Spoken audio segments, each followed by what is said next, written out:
Donc l'exercice suivant, ça concerne le suivi par conductimétrie d'une transformation chimique.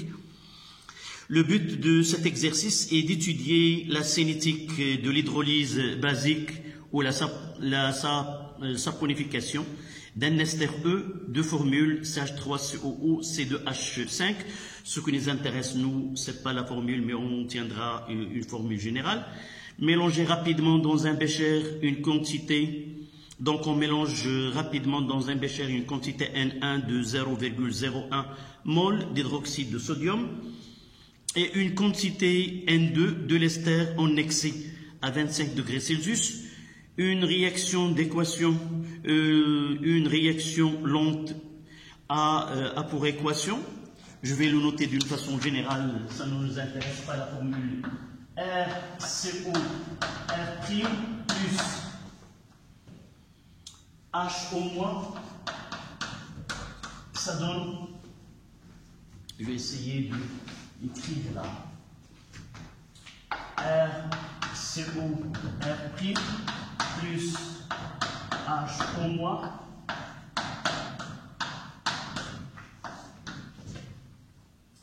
ça donne RCO au moins AQ plus R'OH. Un ester plus une base qui est l'hydroxyde liée les ions hydroxyde et un carboxylate, ion carboxylate avec de l'alcool. Donc, c'est l'équation de la réaction qui se déroule dans le bécher. Cette réaction d'hydrolyse de l'ester est considérée comme une transformation chimique totale. On note V le volume total du mélange réactionnel. Il nous donne les données, la constante, on appelle constante de cellules K. De telle façon, il nous donne la relation G est égal à K fois sigma. Et ce K, c'est la constante. Normalement, on va voir par la suite sa valeur. Donc, il nous donne la relation qui relie la conductance G à la conductivité de la solution. Il nous donne lambda 1 de Na+. Lambda 1, c'est lambda de Na+. Et lambda 2, c'est celle de H au moins. Et finalement, lambda de R, c'est au moins, c'est lambda 3. Nous avons leurs valeurs, on les donnera lorsqu'on fera une application numérique. Donc, à l'aide d'un conductimètre, on mesure la conductance G du mélange réactionnel au cours du temps. Donc, il y a un schéma qui n'a pas été donné, mais en réalité, nous avons un bécher là. Il y a une sonde qui nous permet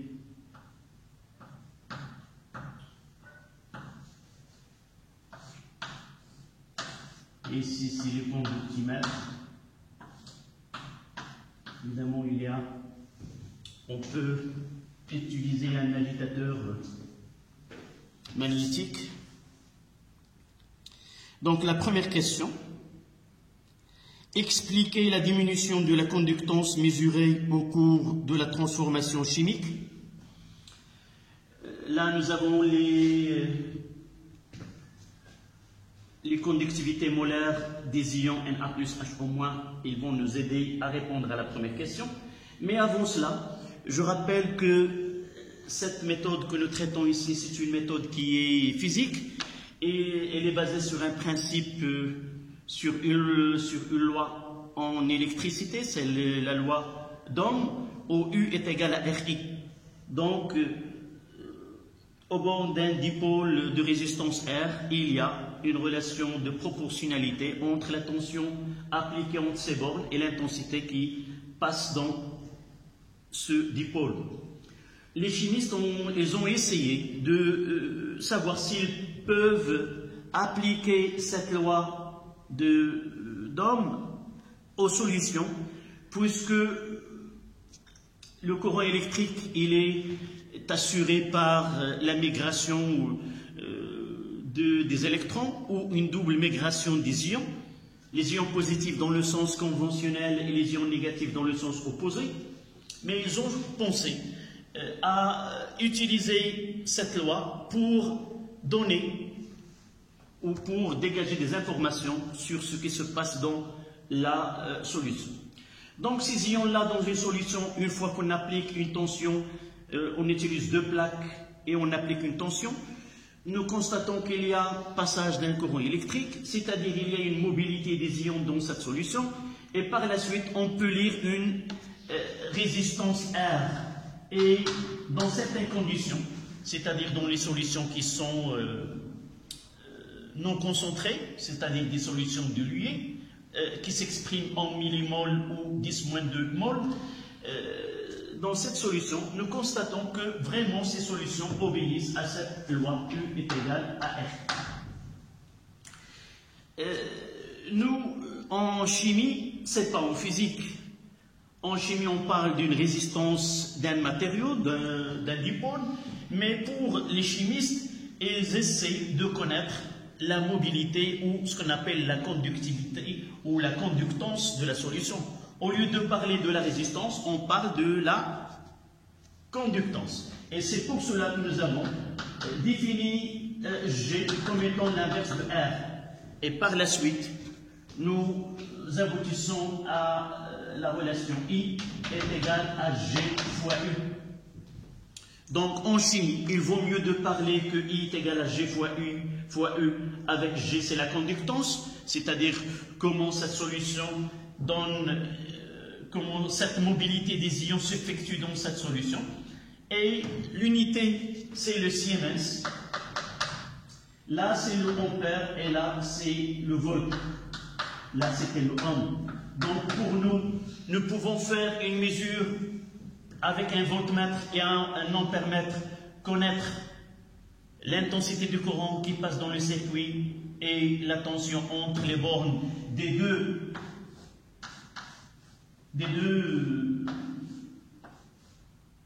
lames, là, on utilise de surface S et séparé par une longueur L. Donc le problème au début, que cette conductance G, elle nous permet de donner ce qui se passe uniquement entre les deux plaques. Même s'il est émergé dans une solution, dans un bécher de 100 ml, la lecture ou ce qui nous donne la lecture, c'est uniquement dans cet espace. Donc, pour nous, nous voulons connaître ce qui se passe dans la solution tout entière. Donc, on est obligé de passer de ce qui se passe entre les deux plaques à la solution tout entière. Et c'est pour cela, nous avons pris en considération S, la surface sur laquelle s'effectue cette mesure, et la distance entre les deux plaques. Et là, nous avons défini la conductivité de la solution. Et sigma, qu'on la note sigma, et ici en G, nous pouvons commencer soit G et la relation avec sigma. Celle-là, pour ne pas oublier, c'est toujours en Siemens mètre moins 1. Et là, c'est en Siemens. Et nous aurons ici, c'est L, et là, sur S. Pardon, c'est S, et là, c'est L. Parce que là, c'est le mètre carré. Et là, c'est le mètre. Donc, le mètre carré sur le mètre, il reste le mètre, fois le mètre moins 1, ça donne Siemens, qui est l'unité de G. Parfois, on peut écrire, soit nous pouvons écrire sigma est égal à L sur S fois G. Et nous utilisons la constante de la cellule. Donc, cette valeur-là, que nous pouvons écrire comme dans l'exercice que nous ont donné, que G est égal à K fois sigma. là ce qu'on appelle la constante de cellule conductimétrique qu'on utilise. Il ne dépend que de sa surface, la distance entre les deux. Et à partir de là, nous avons passé de la conductance à la conductivité.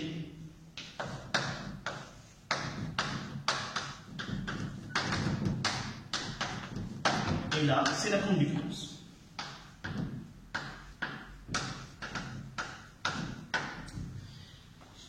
Cette constante-là, elle est donnée dans l'exercice, généralement soit 10-2, 10-1 mètre, ça dépend de l'unité. Soit qu'on utilise celle-là, dans ce cas-là, l'unité est le mètre. On va voir dans cet exercice, c'est 10-1 mètre. Soit, avec là, on aura l'unité qui sera en mètre moins 1. D'accord? Donc, la première des choses, on a passé de ce qui se passe entre les plaques de la cellule à la solution toute entière. Mais là, nous avons essayé d'étudier quelle est la relation entre la conductivité et le contenu de cette solution. N'oubliez pas que ceci ne peut être applicable que pour des solutions ioniques diluées. Des solutions ioniques diluées. Et par la suite, l'étude a montré pour les mêmes espèces chimiques qui sont par exemple Na+, Cl-, Ca2+, de Cl-, nous avons constaté pour une température donnée, cette conductivité-là, sigma, elle est proportionnelle à la concentration de la solution utilisée. Et là, ce que nous appelons l'étalonnage d'une cellule conductimétrique, et là, nous pouvons tracer la conductivité en fonction de la concentration de la solution. Nous trouvons qu'il s'agit d'une droite qui passe par l'origine. Donc, il y a une relation de proportionnalité entre sigma et c. Quel est l'intérêt de cette courbe? Cette courbe nous permet, c'est un moyen de détermination de la concentration. Si nous procédons à l'étalonnage d'une cellule conductimétrique et nous connaissons cette courbe-là, avec une solution donnée, je peux déterminer sa concentration uniquement par lecture de sigma. J'immerge la sonde, je lis sigma, j'essaie de déterminer, de localiser cette valeur sur l'axe des ordonnées et je lis la concentration de sa solution. Donc, il y a une proportionnalité entre la conductivité et la concentration de la solution. Ça, c'est l'étape. L'étape dernière étape, c'est que si nous essayons pour une même solution, pour une solution de même concentration pour des espèces différentes, nous constatons que cette conductivité dépend premièrement, de grandeur des ions, de leur charge et ainsi de suite. Donc, pour lier directement la conductivité de la solution aux espèces chimiques données, on est arrivé à définir que sigma, c'est la somme des lambda I xi. C'est-à-dire, chaque ion dans la solution, elle a des propriétés propres à lui, sa mobilité, sa grandeur, sa charge, et pour cela, on attribue à ces caractéristiques-là une grandeur lambda qu'on appelle la conductivité molaire ionique. Et ce que vous voyez là, chaque ion est là une valeur spécifique correspondante que dépend de la température évidemment. Donc, si j'ai une solution donnée, chaque ion est caractérisé par sa conductivité molaire ionique lambda et sa concentration effective dans la solution.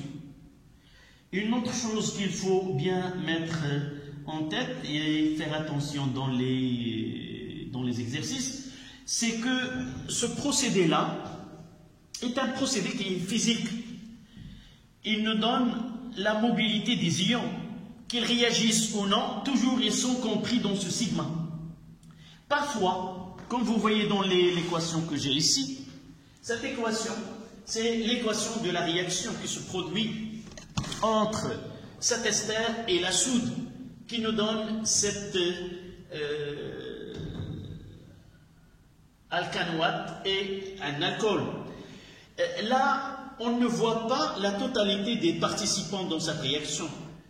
Nous n'avons pas mis en équation Na+, parce que ce sont des ions qui sont spectateurs, c'est-à-dire ils n'interviennent pas. Et par la suite, on ne le trouve pas ici. Mais dans la conductivité du mélange réactionnel n'a rien à voir avec l'équation d'une façon stricte. C'est-à-dire, là, il y a des espèces, mais il faut chercher les espèces qui n'ont pas participé dans la réaction. La conductivité de la solution, ça concerne les ions présents dans le mélange réactionnel, qu'ils réagissent ou non. Donc, lorsqu'on demande d'écrire l'expression de sigma, il faut d'abord faire un inventaire des ions présents dans la solution, c'est-à-dire tous les ions, et par la suite procéder à écrire cette conductivité de la solution. D'accord? On va voir dans cet exercice. Donc, c'est un petit rappel. Ce que nous aurons besoin dans nos exercices lorsque le suivi s'effectue par une conductimétrie, soit que nous avons une étude par la conductance G, soit que nous avons une suivi par la conductivité de la solution qui est sigma. Et toujours, il ne faut pas oublier que la relation entre les deux, G est égal à K fois sigma, et que sigma est égal à la somme des lambda I fois la concentration effective des ions. Là, c'est la concentration effective des ions. Les espèces qui n'ont pas de charge, par exemple ici, on ne peut pas introduire dans l'expression de G ou de sigma RCOO R'. Aussi, on ne peut pas introduire R'OH. Donc, dans ce cas-là, nous avons introduit la soude, c'est-à-dire Na+ et HO-, et il s'est formé RCOO-. Dans cet exercice, nous avons trois espèces qui interviennent dans sigma. C'est Na+, HO-, et le produit RCOO-. D'accord? Donc, on passe à notre exercice après ce petit rappel. Normalement, ce qui a été étudié l'année dernière, en première année. Donc, la première question, c'était expliquer la diminution de la conductance mesurée au cours de la transformation chimique. Ce qu'ils nous ont donné, voici le schéma de la conductance G. Donc, sur le schéma, on voit que la conductance commence par une valeur là, et elle diminue et finira par une valeur limite qui est G final. Comme nous pouvons lire, c'est 10. Et ça commence par à peu près 46,2 millisiemens. Donc, c'est comme nous avons fait l'année dernière ou première année, lorsque nous avons traité le dosage par conductimétrie, et nous avons fait une courbe. Par exemple, cette courbe était de cette façon-là, ce qui nous détermine le volume à l'équivalence. Et nous voyons que la conductance ou la conductivité diminue en la justifiant par ce que nous avons dans le mélange réactionnel. C'est-à-dire, au cours de l'évolution, il y a changement de conductance dû au changement, dû à la transformation qui se produit. Donc, au début, à t égale à 0, nous avons une solution Na+, plus HO-. Donc, nous avons une concentration de Na+, 0 qui est égale à la concentration de HO-, 0. À un instant donné, T donné, qu'est-ce que se produit? Toujours on aura la même concentration de Na+, mais la concentration de H est diminue. Deux côtés des réactifs. Là, c'est réactif et là, produit. À instant T, je mets réactif et là, produit. Je m'intéresse uniquement aux espèces ioniques seules. Donc là, pour les produits, il y a RCOO- qui augmente. Du point de vue quantitatif, une mole de HO- diminue et formation d'une mole de RCOO-. Si nous essayons de point de vue quantité de matière, si vous voulez, c'est la même quantité de matière qui disparaissent est égale à la même quantité de matière, si vous voulez, qui se forme. La même quantité disparue est égale à la même quantité. Mais essayons de comparer la conductivité molaire ionique des deux. En comparant les valeurs dans les données, nous avons la conductivité de HO-, c'est presque 20-3. Par contre, lambda de RCOO- est 4,0910-3. Donc, il y a presque 5 fois. Donc, le lambda de HO- est presque 5 fois lambda de HO- est presque égal à 5 fois lambda de RCOO-. Donc, si lambda est 5 fois, et si la concentration de HO- diminue, donc on aura une diminution, ce qui entraîne une diminution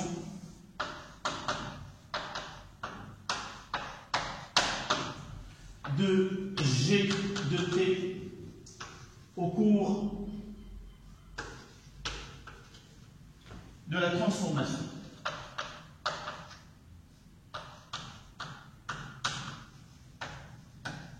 Toujours, si on me demande justifier pourquoi G au sigma augmente, justifier puisqu'il il diminue, ainsi de suite, toujours il faut revenir à comparer la conductivité molaire ionique des espèces mises en jeu, les ions qui disparaissent relativement aux ions qui apparaissent. Si nous avons par exemple une espèce chimique qui apparaît et a une plus grande lambda et la plus petite, on aura une augmentation de G et non pas une diminution. Voilà pour la première question, c'est comment expliquer la diminution de la conductance mesurée au cours de la transformation chimique. Deuxième question, c'est dresser le tableau d'avancement de la réaction chimique. Donc je refais ici, c'est RCOO R' plus HO- nous donne RCOO- plus R'-OH. Donc,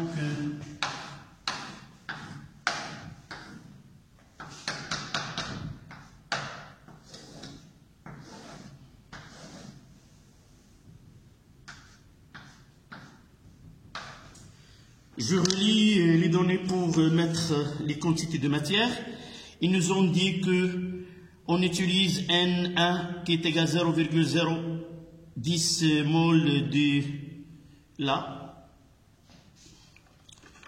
Donc, par suivi, on mélange rapidement dans un bécher une quantité N1 0,010 mol d'hydroxyde de sodium et une quantité de l'ester en excès à 25 degrés Celsius. Donc, je mettrai N1 et là N2.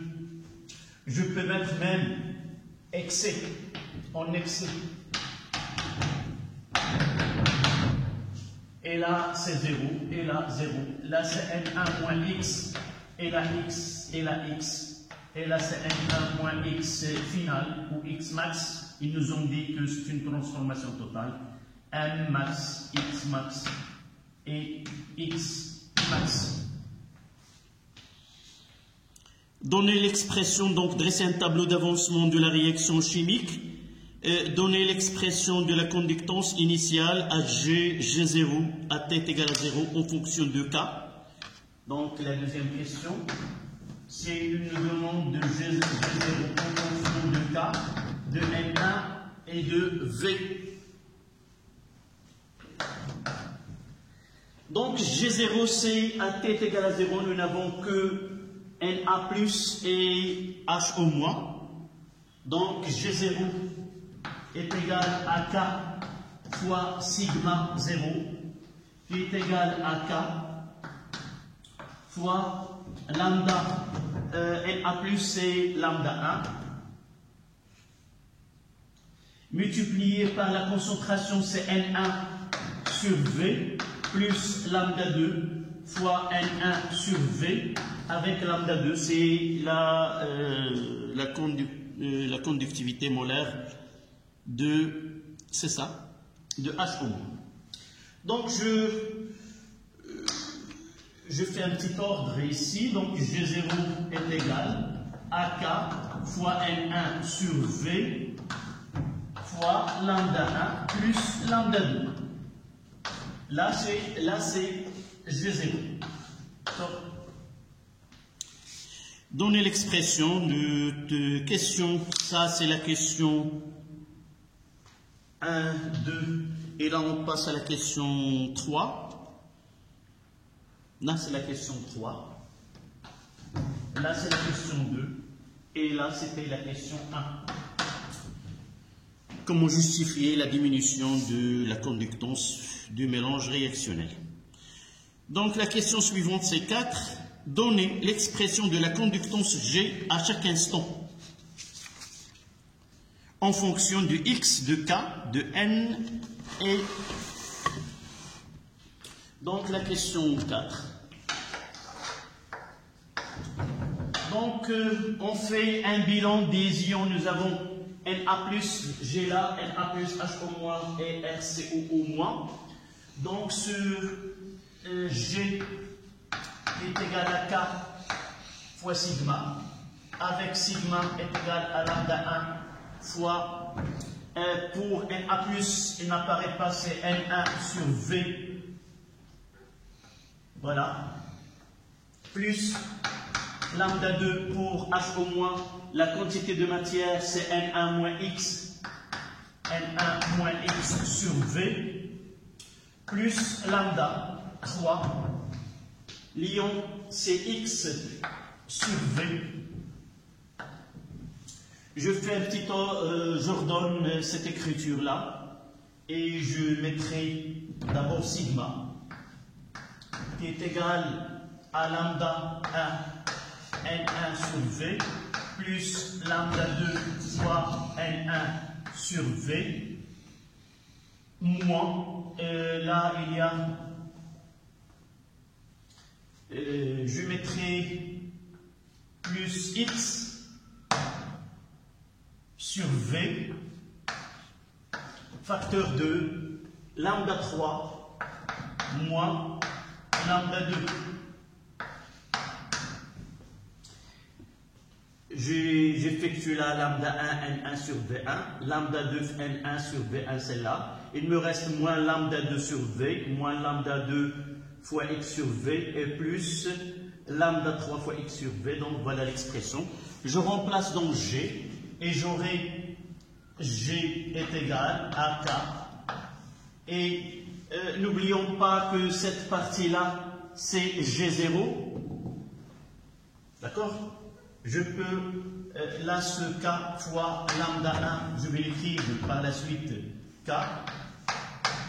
Lambda 1 fois N1 sur V plus lambda 2 fois N1 sur V plus K fois X sur V, lambda 3 moins lambda 2. Et je vais écrire ici ce G là, c'est G0 là, G0 plus K sur V fois X, mais lambda 3 moins lambda 2. Et une petite remarque ici, je peux constater que cette expression nous donne une... je peux déterminer que G est une fonction qui est décroissante parce que ce coefficient directeur là, lambda 3 moins lambda 1 est négatif et par la suite ce coefficient de X est négatif, donc G est une fonction qui est décroissante. Voilà l'expression qu'ils nous ont demandé, exprimée en fonction de ces valeurs-là à la date T. On passe à la question 5. Donnez l'expression de la conductance finale au bout d'un temps très long. Cinquièmement, il nous donne G final. En réalité, c'est la même chose que G max. D'accord? G max ici. Si l'état final, c'est le réactif qui est limitant, c'est H au moins, c'est celui qui va, donc X max, ça sera N1. Donc il suffit de remplacer X là par N1 et arriver à X final. Donc je mettrai réaction totale, la réaction est totale et H au moins est limitant. Donc X max est égal à XF est égal à N1. Donc je remplace dans cette expression et je mettrai que G final est égal à G0 plus K fois N1 sur V fois lambda 3 moins lambda 2. Voici l'expression de la conductance finale. On va voir la question qui va suivre, établir la relation que X nous demande. La question 6, montrer que X est égal à N1 fois G à un instant T moins G0, le tout sur GF moins G0. Il nous demande d'établir cette relation-là. Donc je reviens à cette expression-là, je vais la noter 1, et là je vais la noter 2. La relation 1, je peux mettre que G moins G0, je fais passer G de ce côté-là, est égal à K sur V fois X fois lambda 3 moins lambda 2. Ça, c'est la relation 1 nous a donné cette écriture. Je prends la relation 2, je fais la même chose. Je mettrai que GF moins G0 est égal à K fois N1 sur V, lambda 3 moins lambda 2. Et je vais essayer de faire le rapport des deux. Là, ça sera le rapport de 1, le 1 transformé, 1 prime sur 2 prime, celle-là, ça donne G moins G0 sur GF moins G0 est égal. Vous voyez que K sur V se simplifie. Lambda 3 moins lambda E moins lambda 2 se simplifie. Et il ne reste que X sur N1. Et ça donne l'expression finale. Je garde le x là et je fais passer le n là, multiplié par n2 extrêmes, là se simplifie, les deux côtés, là se simplifie et ça donne x est égal à n1 fois g moins g0 sur gf moins g0. Voilà l'expression demandée.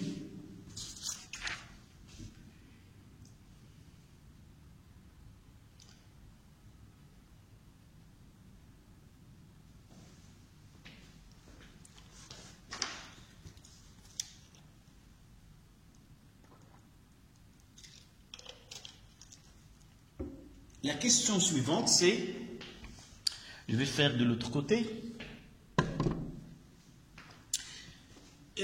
déterminer Tn', le temps de demi-réaction. Mais la question peut être comme ainsi, définir le temps de demi-réaction et donner son expression.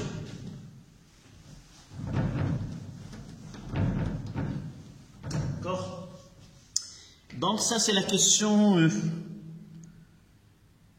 7, si vous voulez, nous avons 6 et là c'est 7. Donc la définition de temps de demi-réaction, c'est le temps mis par la transformation pour que l'avancement x atteint sa valeur, la moitié de sa valeur finale. Donc, AT est égal à Tn', nous avons x est égal à x n' est égal à x final sur 2. C'est le temps nécessaire pour que l'avancement de la réaction atteigne la demi-valeur de l'avancement final. Ils nous ont demandé de déterminer ce temps. D'abord, nous avons ici la courbe et nous devons, sur la courbe, déterminer ce temps de demi-réaction. Donc, la première des choses, je peux, le plus facile, je fais un petit rappel. Normalement, lorsque j'ai x en fonction de temps, c'est facile de procéder. Là, c'est x final et je fais la division de ce x n' qui est égal à x final sur 2 et je lis le t n'. Le problème se pose lorsque la courbe n'est pas tracée. La courbe tracée ne relie pas l'avancement avec le temps. Dans ce cas-là, nous avons la conductance G. C'est pour cela que nous devons chercher les coordonnées, si vous voulez, du point qui nous donne ce temps de demi-réaction. Dans ce cas-là, T est égal à T n', d'accord, correspond à X est égal à X final sur 2. Donc, je reviens à cette expression que j'ai ici. J'ai X est égal à N1. Là, j'ai... Oui, N1 fois G moins G0 sur G final moins G0. Donc, X final. Donc, je dois remplacer ici X par X final et il va lui correspondre quoi? G n'. Donc, si X est n', c'est G n'. D'accord? Donc, je vais mettre X n' est égal à N1 fois G n' moins G0 sur G final moins G0. D'accord? Je vais essayer de chercher ce G n'. Lorsque j'ai x en fonction de t, je cherche x n' et lire le temps. Lorsque j'ai la courbe en fonction de g, je dois chercher g n' et remplacer et voir le temps correspondant et ainsi de suite. lorsque j'ai sigma, je cherche sigma m demi et ainsi de suite. V, Vn demi. Donc de là, il suffit de remplacer ce xn demi par x final sur 2. D'accord? Donc j'aurai x final sur 2 est égal. Et c'est quoi ce x final sur 2? C'est quoi? X final, c'est x max, c'est N1. Donc ça donne c'est N1 sur 2, qui est égal à quoi? De l'autre côté, N1 fois Gn demi moins G0 sur G final moins G0. Je veux obtenir Gn demi qui va me faciliter la tâche pour déterminer Tn demi. Donc de ce côté-là, je vais simplifier par n et ça donne n demi est égal à Gn demi moins G0 sur G final moins G0. Donc je mettrai là, c'est G final moins G0 sur 2 est égal à Gn demi moins G0. Donc je cherche Gn demi, je vais passer de l'autre côté. G final sur 2 moins G0 sur 2. De l'autre côté, plus G0, ça donne Gn demi. Et petite simplification, je mets même dénominateur, 2 sur 2, et ça donne G final plus G0, là sur 2, le tout sur 2, est égal à Gn demi. Voilà la valeur de G qui va, la valeur de la conductance qui va me donner ce Tn demi. Donc il suffit d'arriver à là. Là j'ai 46,2 plus 10, ça donne c'est 65,2 divisé par 2 et localiser G0. Je vais faire un petit schéma.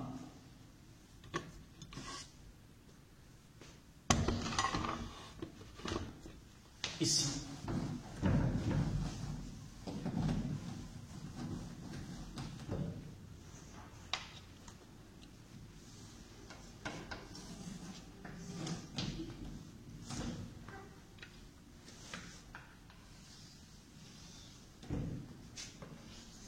Là, c'est G final. Là, c'est G0. D'accord? Donc là, c'était 10. Et là, c'est 46,2. Là, c'est G en millisiemens. Donc, G 1 demi est égal à 46,2 plus 10 divisé par 2.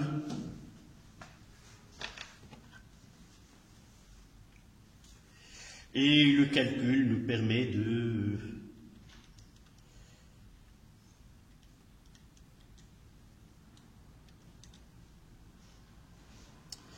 ça donne 23,6.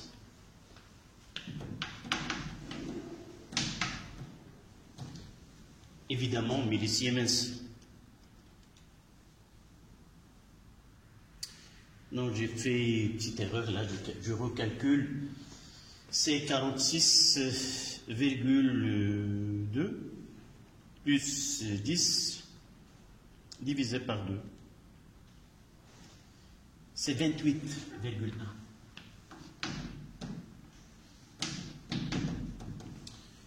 Donc j'ai un demi. C'est 28,1 millisiemens. Et là, je vais essayer de chercher cette, la 20, 10, 20, 30, c'est presque ici. Donc, je cherche 28. Donc, le n'est pas fait à l'échelle. Je vais refaire ce à l'échelle. Là, c'est 10, 10, 20, 10, 20, 30, 40, et là, c'est 46. Là, c'est 40. D'accord? Là, c'est G0. Et je cherche 28,1, 10, 20, 30, c'est à peu près ici, 28,1, et je détermine et annule. Voilà.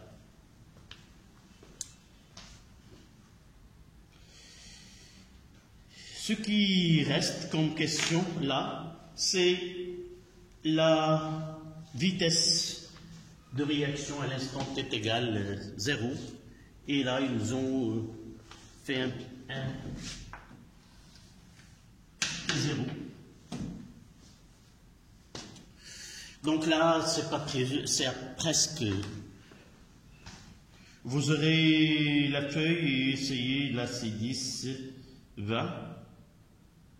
25, c'est à peu près, là, 10, 1, 2, 3, 4, 5, 10, c'est à peu près 15 secondes. C'est à peu près 15 secondes. C'était un demi. Donc, la dernière question, c'est déterminer la vitesse de réaction. C'est la question, c'était là, cette question était 7, la question 8. Donc V est égal à 1 sur V d de x sur dt. Donc là, nous avons dans la courbe, c'est G et non pas, nous avons G et non pas x.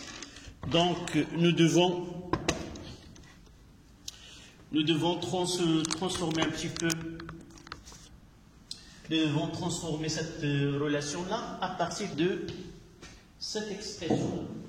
Nous avons x est égal à n1 sur n1, unique n1, x est égal à n1 fois g moins G0 sur G final moins G0. Donc nous devons faire la dérivée de cette expression. Nous voyons que x, nous pouvons l'écrire, c'est n1 sur G final moins G0. Multiplié par G moins G0. Pour simplifier la lecture de la dérivée, là c'est une constante, elle va rester, donc d de x sur dt est égal, cette constante-là c'est n1 sur g final moins g0, fois la dérivée. Là g0 c'est une constante, ça sera d de g sur dt. Donc celle-là, je dois la remplacer dans l'expression de V.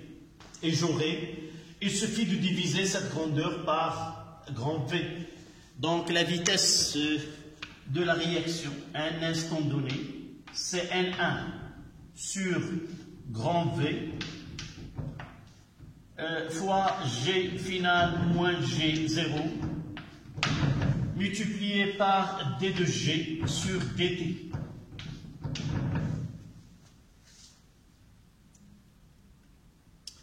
Nous voyons dans cet exercice, nous devons avoir N1, G final, nous l'avons sur la courbe, mais dans cet exercice, ils ne nous ont pas donné la valeur de volume total.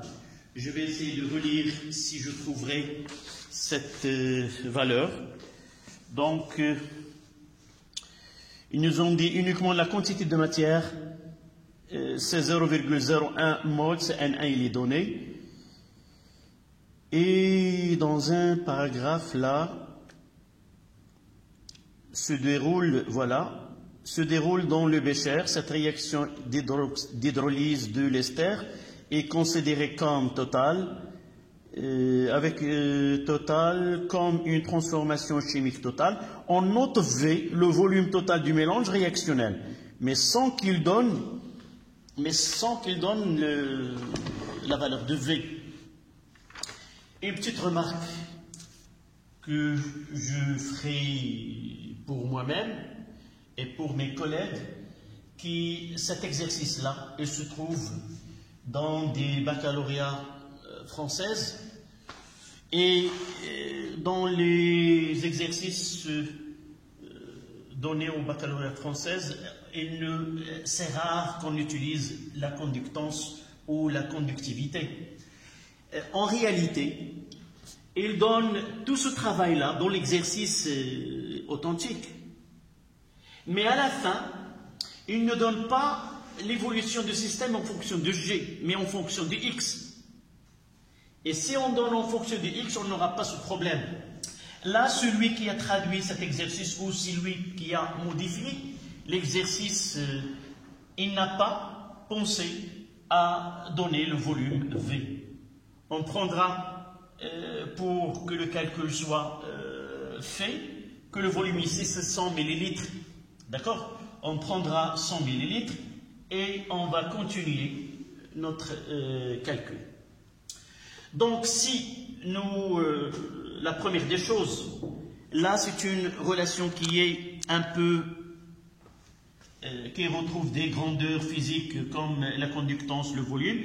Nous devons travailler dans le système international pour faciliter la tâche.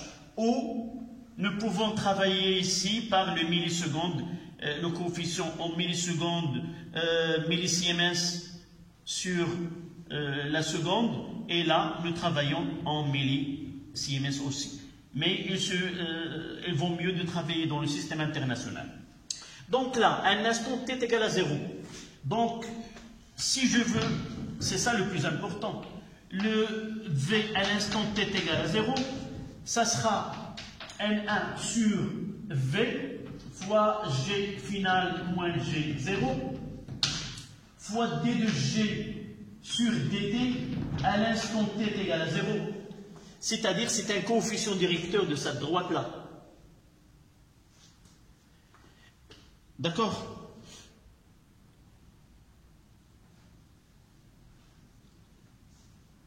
Et on fera les calculs.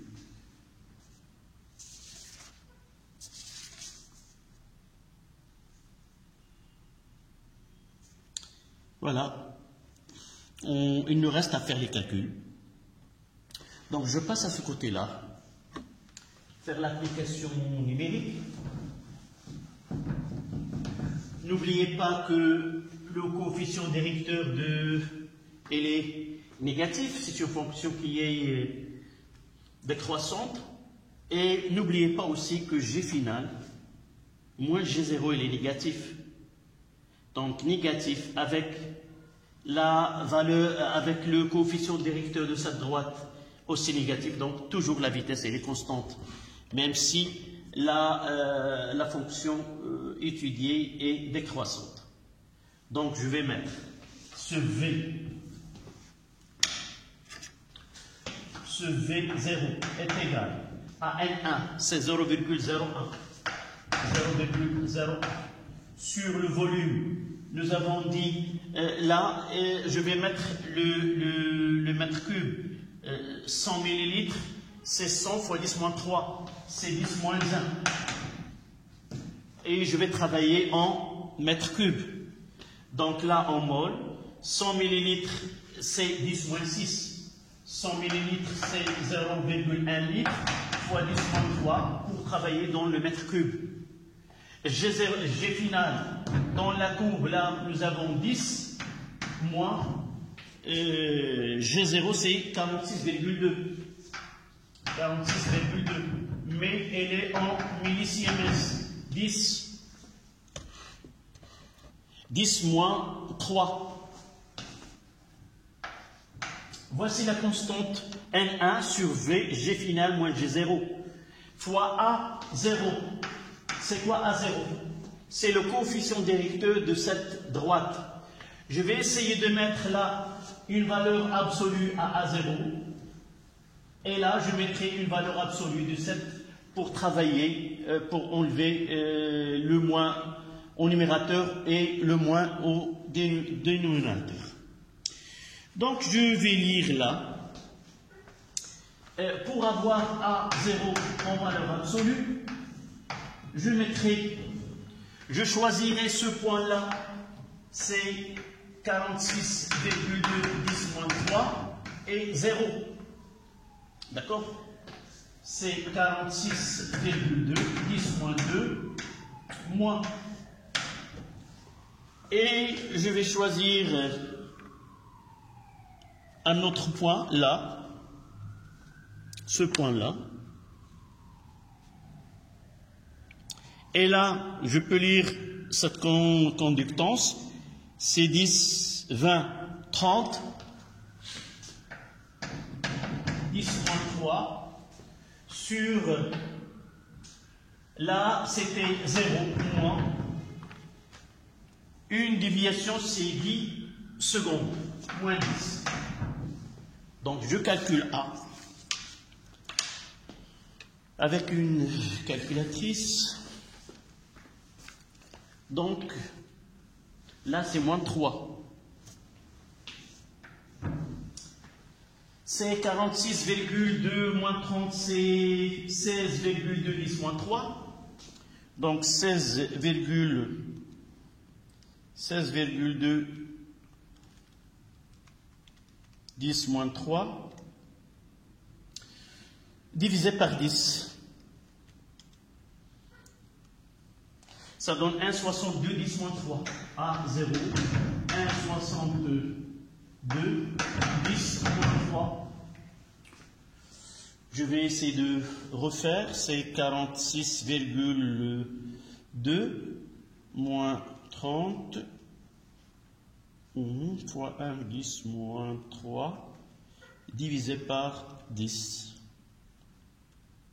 1,62 10 moins 3. Son unité c'est Siemens, seconde. Siemens, seconde moins 1. Et je vais revenir à V0 et je remplace.